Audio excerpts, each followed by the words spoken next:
WhatsApp guys, आज हम देखने वाले हैं what went wrong with Pakistan cricket team. तो पाकिस्तान टीम इतना बुरा क्रिकेट डे बाय डे कैसे खेल रही है, मतलब उल्टी तरक्की कैसे कर रही है वो क्रिकेट के अंदर। तो ये देखेंगे, ओरिजिनल वीडियो का लिंक है डिस्क्रिप्शन में। और अगर आप हमारे चैनल पर नए हो तो प्लीज सब्सक्राइब, वीडियो कर दे लाइक। 1 2 3 गो। 29 साल इतने लंबे इंतजार के बाद पाकिस्तान को किसी तरीके से एक आईसीसी टूर्नामेंट होस्ट करने का मौका दिया गया। इस मौके पर शाइन करके पाकिस्तानी टीम एक एग्जांपल सेट कर सकती थी, खुद की रेपुटेशन बना सकती थी और एक नए एरा की शुरुआत कर सकती थी। लेकिन पाकिस्तानी टीम ने इस टूर्नामेंट में क्या करा, इतनी बुरी परफॉर्मेंस दी कि सिर्फ 5 दिन में वो टूर्नामेंट के बाहर हो गए।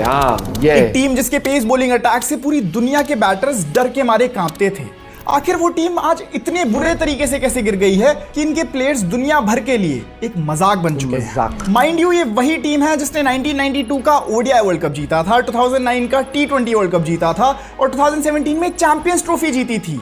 तो ऐसा तो नहीं कह सकते कि पाकिस्तानी क्रिकेट टीम में टैलेंट की कमी है। तो आखिर वो कौन सी वजह है जिसकी वजह से आज पाकिस्तानी क्रिकेट बिल्कुल अपने रॉक बॉटम पे आकर गिर चुकी है? मैं आपको इसका ऑनेस्ट जवाब दूं तो ऐसा कोई पर्टिकुलर रीजन नहीं है जिसकी तरफ हम पिन पॉइंट कहकर कह सकें कि यार इस वजह से पाकिस्तान क्रिकेट का डाउनफॉल हुआ है। बल्कि पिछले कुछ सालों में पाकिस्तानी क्रिकेट में कई सारे ऐसे इंसिडेंट्स हुए हैं जिसकी वजह से आज पाकिस्तान क्रिकेट बिल्कुल एक खिचड़ी बन चुका है। और आज की इस वीडियो में हम इसी बारे में जानने वाले हैं। तो आइए जानते हैं what exactly went wrong with the Pakistan cricket team.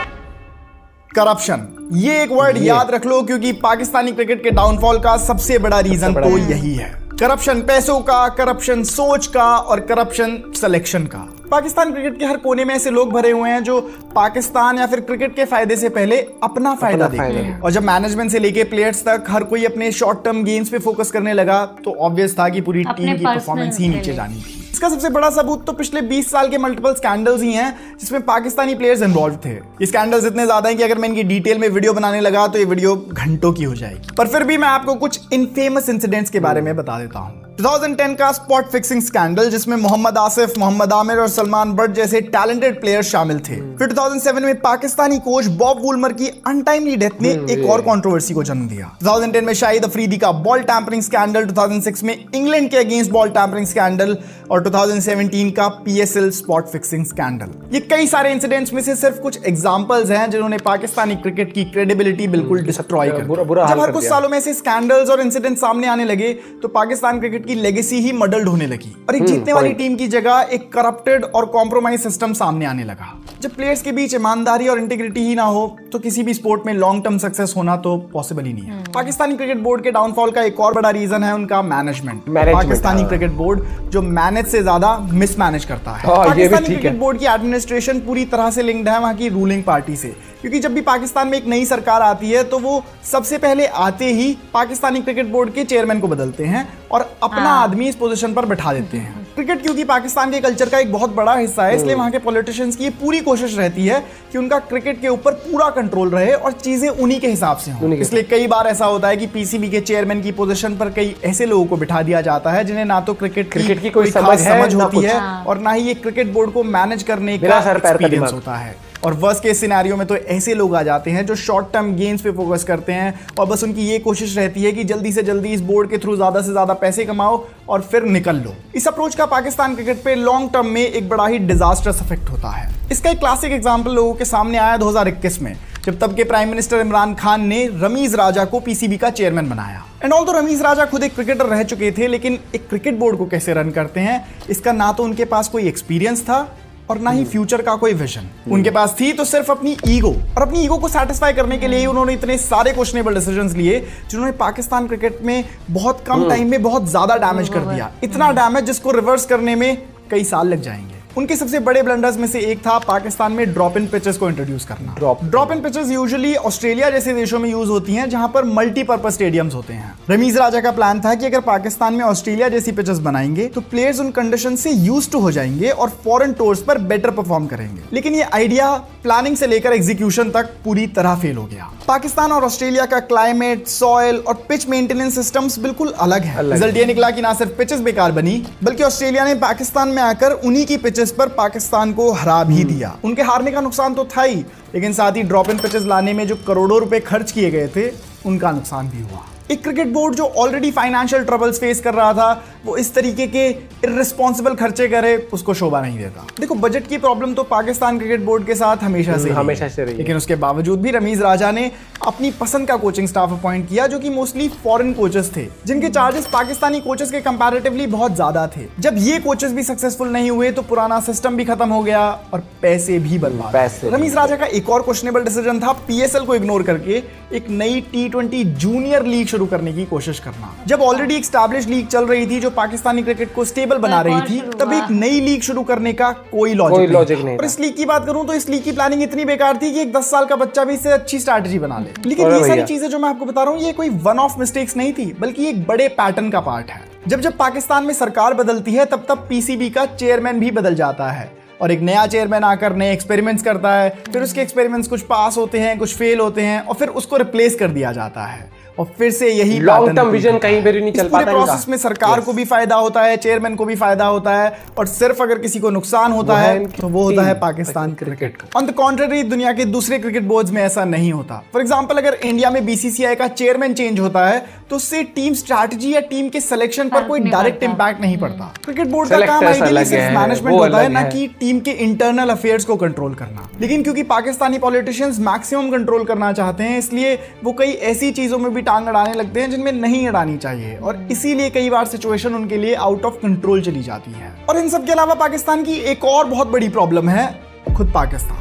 Security issues के चलते पिछले एक डेकेड में दुनिया की कोई भी बड़ी टीम उनके देश में जाकर क्रिकेट नहीं खेलना चाहती। इस वजह से पाकिस्तान क्रिकेट का रेवेन्यू पिछले 10 सालों में ड्रास्टिकली गिर गया है और जब उनका रेवेन्यू गिरा तो उनकी इन्वेस्टमेंट भी गिरी और जब इन्वेस्टमेंट गिरी तो उनकी परफॉर्मेंस भी गिरने लगी। ये एक विशियस साइकिल जैसा है जो पाकिस्तान क्रिकेट को पीछे ढकेलता जा रहा है। जब तक ये अपने सिक्योरिटी इश्यूज को सॉल्व नहीं कर लेते, तब तक पाकिस्तानी क्रिकेट सर्वाइवल मोड में ही चलेगा और तब तक ग्रोथ तो भूल ही जाओ। यहीं पे मैं आपको पाकिस्तानी क्रिकेट की एक और बड़ी प्रॉब्लम के बारे में बताना चाहता हूं, जो मेरे हिसाब से तो किसी भी देश के स्पोर्ट के लिए सबसे ज्यादा डेंजरस है। आप शायद ये पहली बार सुन रहे होंगे, लेकिन पाकिस्तानी क्रिकेट में एक बहुत माफिया जैसा नेटवर्क चलता है पीआर एजेंट्स और टैलेंट मैनेजमेंट एजेंसीज का। बेसिकली एक पीआर एजेंसी होती है जो प्लेयर्स को साइन करती है और उनकी ब्रांड डील, स्पॉन्सरशिप्स और उनके फाइनेंसेस को हैंडल करती है। ऐसे में एक प्लेयर का और एजेंट का एक बड़ा ही क्लोज सा रिलेशन बन जाता है, क्योंकि इस प्लेयर के सारे फाइनेंसेस, सारा पैसा, सारी स्पॉन्सरशिप, सारी ब्रांड डील्स इस एजेंसी के थ्रू ही आती है। ऐसे में प्लेयर बिल्कुल मनी माइंडेड और इमेज कॉन्शियस हो जाता है, जहां वो अपने करियर के सारे डिसीजंस इस एजेंट से कंसल्ट करके ही लेता है कि अगर मैं अपने करियर में कोई भी डिसीजन लूंगा तो उससे मेरी ब्रांड वैल्यू पे क्या असर पड़ेगा, उससे मेरी स्पॉन्सरशिप पे क्या असर पड़ेगा, ब्रांड डील्स पे क्या असर पड़ेगा। और ऐसे में प्रॉब्लम तब आती है जब एजेंट इसके बिजनेस रिलेटेड डिसीजंस को तो इन्फ्लुएंस करता ही है, साथ ही इसके क्रिकेट से रिलेटेड डिसीजंस को भी इन्फ्लुएंस करने लगता है। फॉर एग्जांपल, मान लो अगर एक एजेंट पाकिस्तान टीम के कैप्टन को साइन कर लेता है, तो ये एजेंट इस कैप्टन को इन्फ्लुएंस कर सकता है कि कौन से प्लेयर्स को टीम में सेलेक्ट करना चाहिए, कौन से प्लेयर्स को ड्रॉप कर देना चाहिए या फिर कौन से प्लेयर्स से ओपनिंग करानी चाहिए। और ऐसे में जब एक ही एजेंट मल्टीपल प्लेयर्स को साइन कर लेता है, तो इस एजेंट की कोशिश रहती है कि इसके साइन किए गए हुए सारे प्लेयर्स ही टीम में सेलेक्ट हों, टीम में खेलते हुए दिखें, ताकि उनकी ब्रांड वैल्यू बढ़े। तो इस तरह के मॉडल को सपोर्ट करने के चक्कर में एजेंसी टीम के सारे बड़े प्लेयर्स को साइन कर लेती है, उन्हें अच्छा पैसा देती है और एक माफिया जैसा स्ट्रक्चर बना लेती है। ऐसे में एजेंसी टीम के हर डिसीजन को इन्फ्लुएंस करने लग जाती है और जब एक टीम के की डिसीजंस ही आउटसाइड इन्फ्लुएंस से लिए जाने लगे, तो इस पूरी टीम की प्रायोरिटी जीतना नहीं बल्कि पैसा बन जाती है। और जिस टीम की प्रायोरिटी ही जीतना ना हो,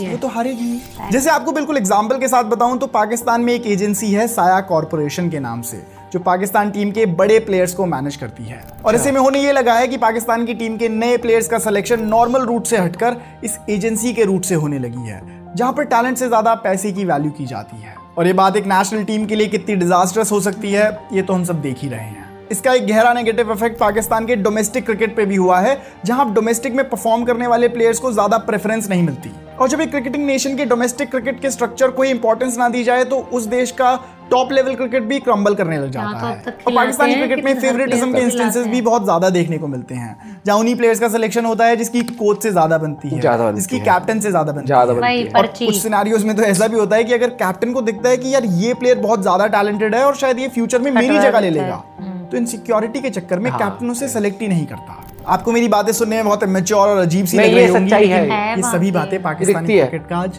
सच बन चुकी हैं। फिर चाहे वो कोई बाइलैटरल सीरीज हो या फिर आईसीसी टूर्नामेंट हो, ओपोनेंट इंडिया हो या फिर नीदरलैंड्स हो, इनकी वही सिमिलर सी स्क्वाड है जो हर फॉर्मेट में हर जगह खेलती हुई दिखती है। हेल्दी रोटेशन नहीं होती, और भाईचारा। साथ ही यही जो सेम प्लेयर्स हैं ये ओवरवर्क हो जाते हैं और बहुत जल्दी एग्जॉशन की तरफ चले जाते हैं और फिर इनकी पीक परफॉर्मेंस अनलॉक ही नहीं हो पाती। इन सारी प्रॉब्लम्स का नतीजा ये होता है कि एक टीम जो कभी नेचुरल टैलेंट और अपने एग्रेशन के लिए जानी जाती थी, आज सिर्फ पॉलिटिक्स, लॉबिंग और पीआर गेम्स के लिए जानी जाती है। असल बात यह है कि जब तक एक क्रिकेट बोर्ड करप्ट हो, मैनेजमेंट अनस्टेबल हो और प्लेयर्स का फोकस पीआर और पर्सनल गेन्स की तरफ ज्यादा हो, तब तक कोई भी टीम सक्सेसफुल नहीं बन सकती। और पाकिस्तान क्रिकेट की जो एक वक्त पर लेगेसी थी, इमरान खान की फाइटिंग स्पिरिट, वसीम अकरम और वकार यूनिस का डेडली पेस अटैक, इंजमामुल हक का मिडिल ऑर्डर प्ले, वो सब अब हिस्ट्री बन चुका है। आज पाकिस्तानी क्रिकेट एक रियलिटी शो जैसा बन चुका है जिसमें हर हफ्ते सिर्फ नए नए ट्विस्ट आते हैं। कभी किसी कोच को हटा दिया जाता है, कभी किसी कैप्टन की कुर्सी छीन ली जाती है और कभी एक नए टैलेंट का करियर पॉलिटिक्स की वजह से बर्बाद कर दिया जाता है।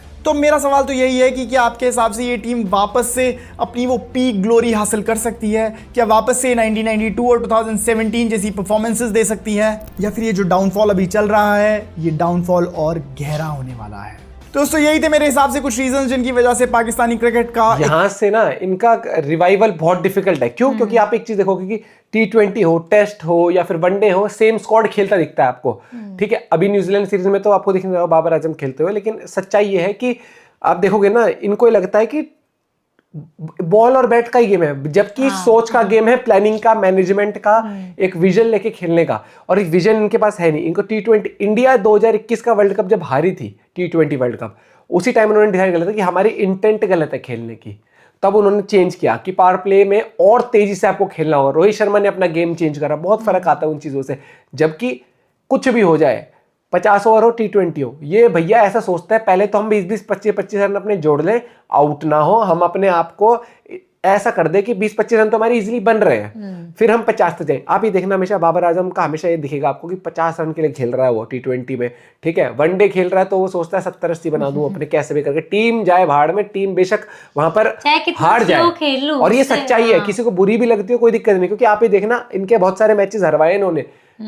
250 का टारगेट होगा ना, ये इतना स्लो कर देंगे गेम को, फिर बाद में वही 250 का टारगेट 350 के बराबर बन जाता है। पावर प्ले का ना आपको एडवांटेज लेनी पड़ेगी। इस इंटेंट में हम न्यूजीलैंड को देखो, ऑस्ट्रेलिया को देखो, ये होता है डोमिनेटिंग क्रिकेट खेलने का तरीका स्पोर्ट्स में।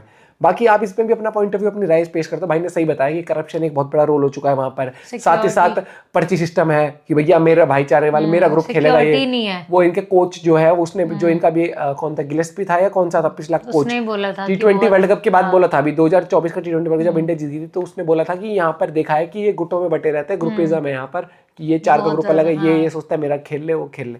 बहुत फर्क पड़ जाता है। फिर ये सही चीज है स्पॉन्सरशिप। अब आपका कप्तान है एग्जांपल, आपने उसको साइन करा हुआ है तो आपको पता है कि अगर वो बाहर हुआ तो ब्रांड डील खत्म है। अब आप लगा लो कि करोड़ों की डील हो रही है तो सेलेक्टर उन सब को कहते होंगे तेरा इतना कट आ जाएगा, तेरा इतना कट आ जाएगा, तो ये इसको खिला और ओवरऑल मैनेज करो। क्योंकि भाई ये इनके जो भी आते हैं कमेटी में, जो भी आता है पीसीबी बोर्ड में, आप देख लो यार साल भर भी नहीं टिक पाते ये। कुछ टाइम पहले वो रमीज राजा था, उसके वो नकवी आया, नकवी के बाद फिर कोई और आ गया, इनका अलग ही चलता है। आप अपना पॉइंट भी शेयर कर सकते हो। बाकी जुड़े रहिए, मुस्कुराते रहिए, बाय बाय, टेक केयर।